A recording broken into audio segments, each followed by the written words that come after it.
Let's trash talk some books. Welcome back to my channel. We're going to be doing the anti-TBR book tag. I've never done a book tag before and I'm very excited to do one today. I just thought it would be a fun little video to do. This tag was created by Nicole and her books, a booktuber. I will link her down below. And also, I just want to preface this by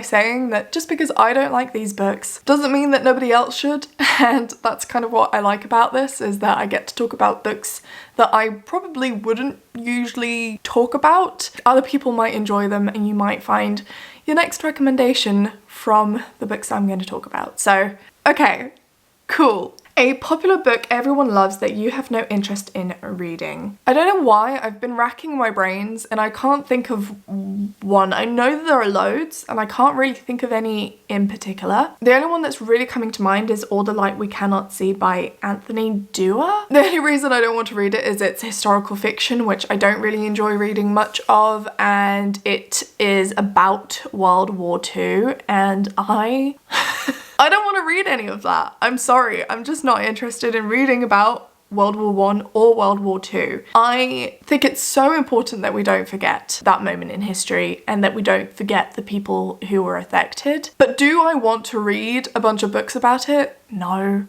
Also, how many books do we really need about World War I and World War II? Because there are thousands. Just like films, there are thousands. Another one that I've seen go around a lot on booktube, because obviously I can't just give one answer, why would I do that when I can give multiple, is The Bear and the Nightingale by Catherine Arden. I have read her other books and I've enjoyed them, but something about that one, I'm just not interested. I don't know why. I'm not drawn to it. I think it's a fairy tale retelling. It takes place in Russia during the winter, and what I've heard from other people who have read the book, lighting is going very weird. The sun's disappeared behind a cloud. What I've heard from other people is that it is super magical. The prose is beautiful. It's a really gorgeous book.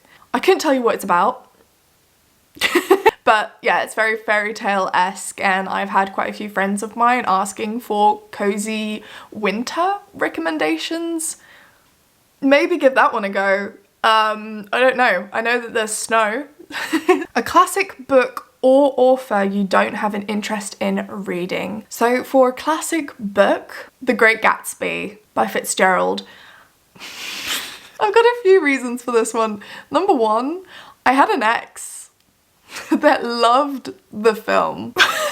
All I'm gonna say is if he liked it, he was obsessed with that, and he was also obsessed with The Wolf of Wall Street. Why was that so hard to say? The Wolf of Wall Street.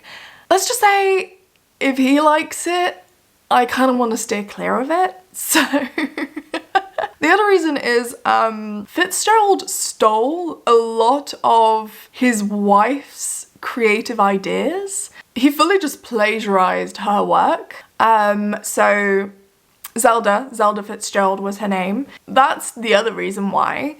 And listen, it's obviously an American classic for a reason, and there are interesting comments that are made in it and people enjoy it. I get it. I do get why people enjoy it, but as most books written by old white men in the 1920s, or you know, before or after that, women aren't liked. That's one that I've just never ever felt the need to read. I know what happens in it and I know the history behind it. I know about the author, I know about the author's wife, and I'm just not interested in it. As for an author that I never want to read, Charles Dickens. Listen, Dickens' writing makes me feel worse than a famished, impoverished, sickly Victorian child. I just can't get into him. I don't enjoy his writing. I can't do it. I have read A Tale of Two Cities.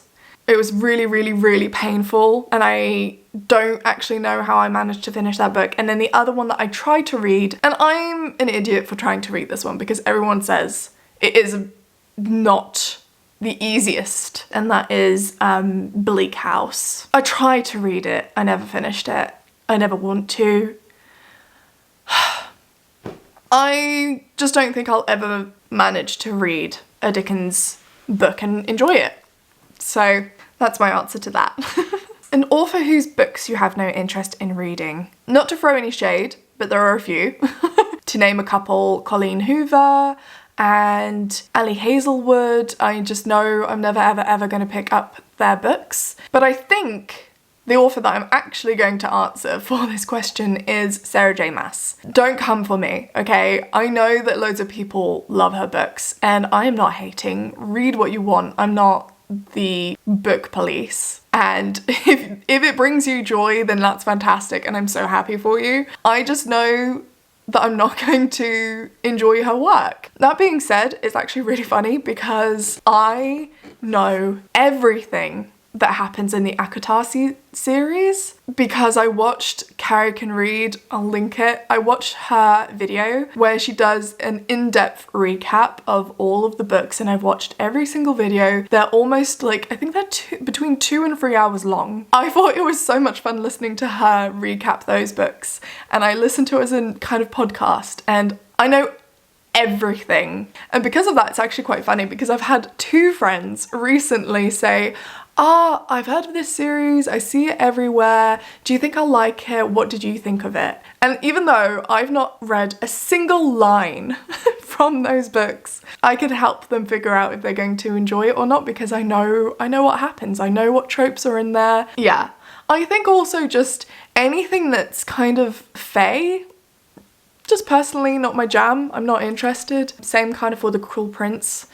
I don't know, I'm just, I'm not a fae girly and that's okay. I also know a lot of what happens in, I think, is it Throne of Glass? Is that what it's called? And the reason I know that wouldn't be for me is I know that, I think it's YA, which is fine. That's not why I don't want to read it. I think it's a pick-me girl. The main character is this assassin and she's super powerful and so strong and she's like the best assassin ever. But she's also teeny tiny and, you know, very delicate and beautiful and she's just oh so special. She's a little special snowflake. I think she has purple eyes and silver hair or something. She's very special and not like other girls. Yeah, but it sounds really, really fun. So I do understand why others might enjoy those series and they sound like they're quite bingeable. So I get it. It's not going to be for me and that's okay. But yeah, also shout out to Jeremy. Jeremy, my best friend,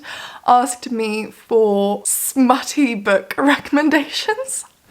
Try the ACOTAR series, Jeremy. You might really enjoy it. It's very, very readable and plenty of smut. A problematic author whose books you have no interest in reading. Okay, this is going to be a much less fun portion of the video. It's not going to be as fun, but my answer for this is Murakami. Now hear me out. Obviously, he's an incredibly respected, well-known author. I don't want to read anything that he's ever written. Mainly because there have been discussions about this and people have been like, is Murakami, I mean, it's acknowledged that he's weird about women, okay? And some people say he's full-on misogynistic. Other people say that he just doesn't understand women. I would argue that you are entitled to your own opinion, but if anybody I meet says that they are a fan of Murakami, that's fine. However, I will most likely avoid you. We're not going to be friends and we're going to go our separate ways and that is okay. And I will silently judge you, but I wish you well.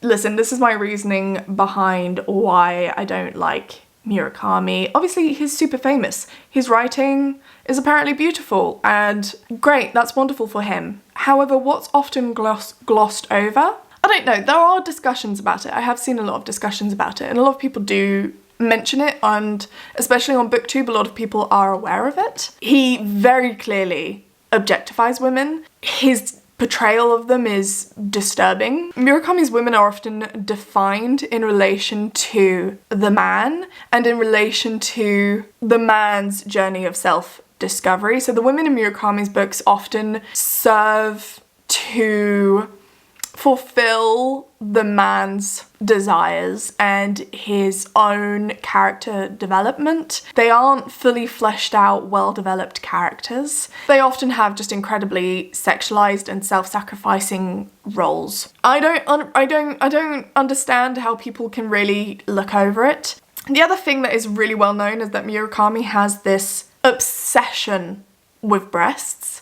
His obsession with breasts knows no age limit, and I could quote so many instances of him being creepy, misogynistic, or just plain weird about women. And if I put all of those quotes together, it would be longer than War and Peace. Male characters repeatedly have dreams about non-consensual sex with women. I don't care how good his writing is, it will not make me look past it. That is why I will never read any Murakami, and why I will give you bombastic side-eye if you tell me he's your favourite author. According to some people, it's because he doesn't understand women, and so he sees women as this almost alien, ethereal thing that he can't quite grasp, and he puts them on this pedestal. That doesn't excuse anything. That's not good. We don't know. we just want to be equal, okay? Anyway, I'm trying to smile to keep it a bit light and positive. Yeah, that's my hot take on Murakami. An author you have read a couple of books from and have decided their books are not for you. For this one, I was gonna say Ashley Winstead. I read 2 books from her. I think they're her only 2 books that have come out. I think there's a 3rd one that's come out this year. I will not be picking it up. It could be a mix between her objectively not being a fantastic writer, and also we just don't get along, and that's okay. I read her first book, which I can't remember what it's called now.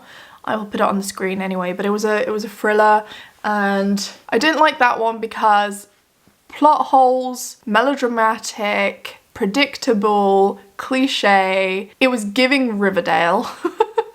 I read her other book this year, which was The Last Housewife, and that one was giving 9 years of therapy.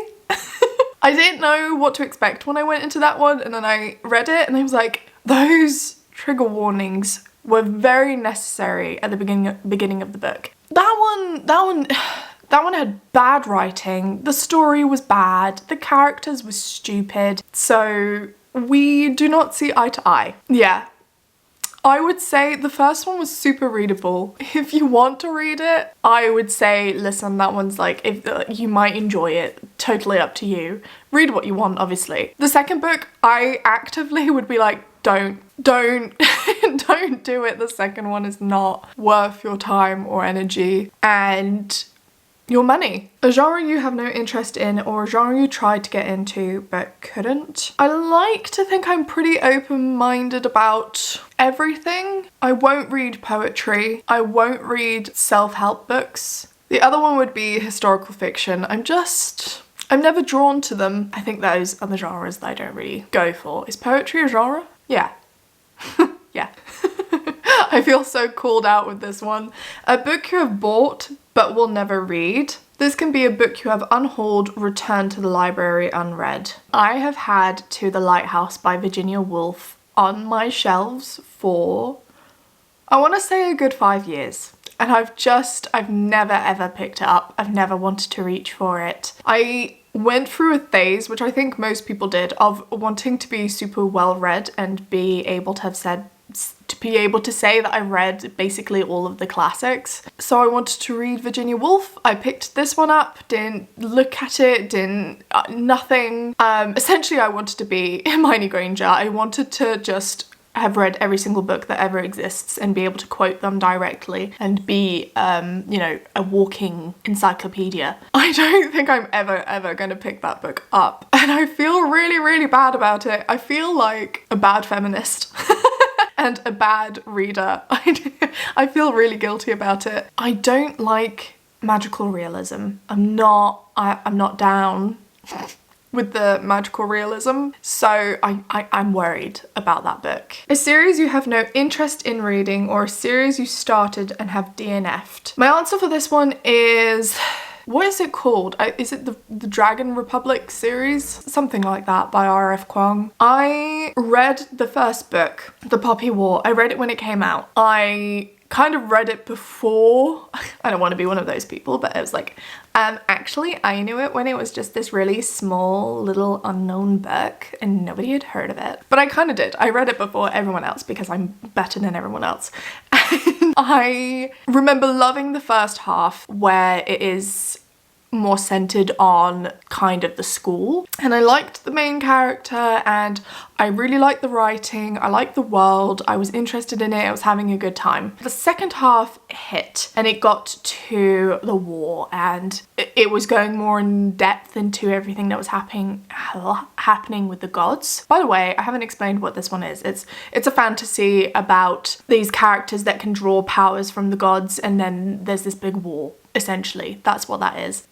There were things that I really enjoyed about it. I loved that it was an Asian fantasy series that really appealed to me, but it just lost me with the second half. I think it's definitely a me thing because I'm definitely in the minority. Loads of people absolutely love this series. I also listened to it as an audiobook, which I think the audiobook is like 18 hours long or something, and it just felt very long towards the end. I wasn't enjoying it. I started to get annoyed with it towards the end, and if I had had the physical book, I think I would have skimmed it. I pushed through, I listened to the audiobook and put it down. I thought maybe I'll continue the series, and I've never picked it up since, and this was probably 2 years ago. I don't know, whenever the first book came out. So yeah, I do get really bad FOMO about it though, because so many people love it and rave about it and say how good it is, and I've got friends that have read it and absolutely loved it. But I feel no urge to pick it up or to continue. Unpopular opinion on that one, I think a lot of other people will love it. And I would actually encourage you to give it a go. It's not for me. That's okay. I'm trying to read some of her other books. I'm gonna try and read Babel, I don't know. I'm very scared for that one. I wasn't actually going to read it, but my friend Jeremy bought it for me very, very kindly for my birthday, or was it for Christmas? And it was so sweet of him, and it was because he'd remembered me talking about it, and he didn't remember if I liked it or not, he just remembered me talking about it, so he bought it for me, which is so, so sweet. So I'm gonna read it only because Jeremy bought it for me. Final question is a new release you have no interest in reading. And my answer for this one is Divine Rivals by Rebecca Ross, I think. This is a fantasy. I think it's a romance fantasy or a fantasy romance, one of the two. And it's about this world. I think it's going into a war or something like that, and you're following these two main characters who are work rivals. I think they're journalists, and so at work they're rivals, but they're also